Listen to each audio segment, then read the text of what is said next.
I want, before to start to talk about Mount Etna, to say a couple of things describing where Mount Etna is. The first answer is in Sicily. We all know that. But where in Sicily? Mount Etna is between the chain of mountains we have seen, where Taormina is. Those mountains are called Peloritani and belong to the northern chain of mountains that stretches from Messina to Palermo. That is the Sicilian Apennine, let's say, the oldest part of Sicily. To the opposite side there is a place that you all know very well, that is the limestone highland of Mount Etna. So 500,000 years ago, before Etna was born, between Mount Etna and the Peloritani there was a large bay. And inside this bay there happened the first steps in the evolution of the volcanism in this area. So in the evolution of Mount Etna we can see 4 steps. The first one, the first stage, it was the longest one because it lasted 300,000 years. So for 300,000 years most of the activity was underwater, and in few places we had a sub-aerial volcanism. The second stage marked a big difference. Instead of having a lot of fractures or underwater fracture, the volcanism started to be centralized. And on the opposite side of this valley you can see the little hill that is Monte Calanna.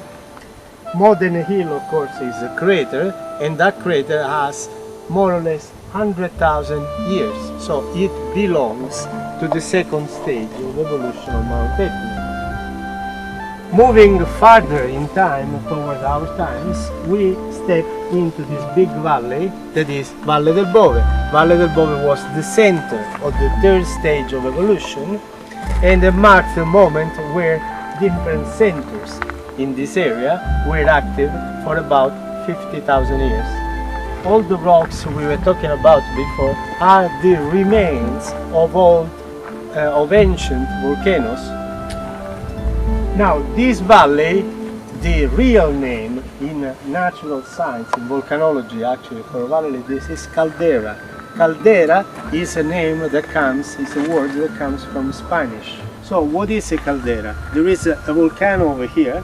After the evolution in time, this volcano go close to the end of its activity, and at the end of its activity there is a big collapse on itself, an implosion.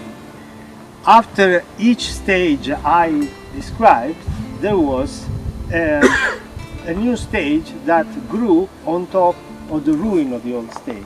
So when this episode of activity that started about 80,000 years ago and finished about 30,000 years ago was over, there was the last stage of evolution called Mongibello. That is what we see in the upper part of the volcano. I like often to say that Mount Etna is not a big stone that smokes. Under many points of view, a volcano is a living organism. As a living organism, it grows. Volcanoes are not distraction only. In nature, there is not good or bad. Good or bad is in our mind. In nature, there is something happening and something changing. Volcanoes are magic windows that open up in the interior of our planet. The only place where there is this communication is in places like this. Volcanoes are the only place where rocks are created. All the rest of processes in geology are about the transformation of the rock. Where you are seated over here, this is a brand new crust that came from there. No, you can sit. It's a brand new, but you are not going to ruin it. So, another peculiarity of volcano is that they were big engine of change also in terms of the planetary balance. Now, we consider normal to have this temperature to have the plants over here. Conditioning the plants were not all the time like that. They have changed in time. This alchemy of gas, that the very air we are breathing in this moment, is the result of 4.6 billion years of evolution. Because that vapor forms clouds. The clouds bring rain. The rain gets to the ground, is transformed in rivers, in lakes, finally in oceans. So this is a cycle. Wherever we look in nature, there is this circular trajectory.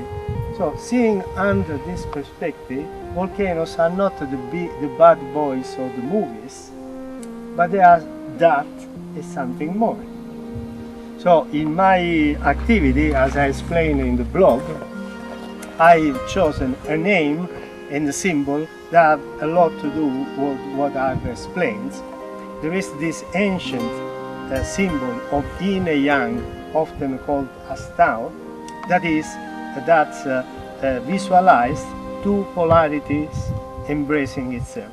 There are two embryonic shapes, one white, one black. They are embracing, and this is a very elegant and wise symbol. In nature we can see a lot of that. First of all, this symbol was created looking at mountains. The origin of that, it was the shady and the sunny side of the mountain. So in nature we have not only the opportunity to have a good time, like as I hope we are doing now, but we have also the opportunity to grow. So all this evolution we see out there reflects the evolution we see in here. A very dramatic, in English term, not dramatic, a very dramatic issue in modern time, because the simple, if you want, stupid realization that there is not separation between a human being and nature is a turning point in how you see ecology. If you feel separation with this, with ourselves, we can live battles, we can live trash. You are not affecting what you think is yours. That's right, it's somewhere. If they are cutting the forest in the Amazon, who cares? It's on the other side of the world. But if you perceive unity, if you believe that there is no duality between yourself and nature, it's madness. It's like living in a swimming pool and accumulating dirt and garbage in the place where you live. You eventually will reach a point where you will kill yourself.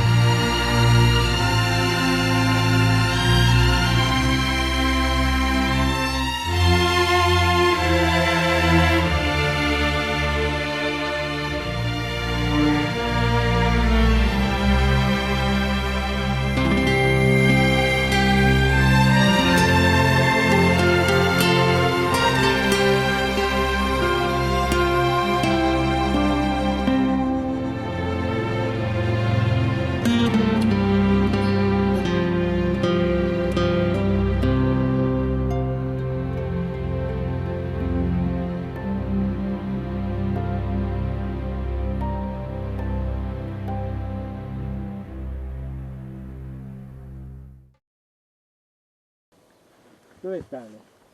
Mi riprendi il lato B? No, non ti preoccupare. Cioè, il lato B, qua ci vogliono milioni di euro,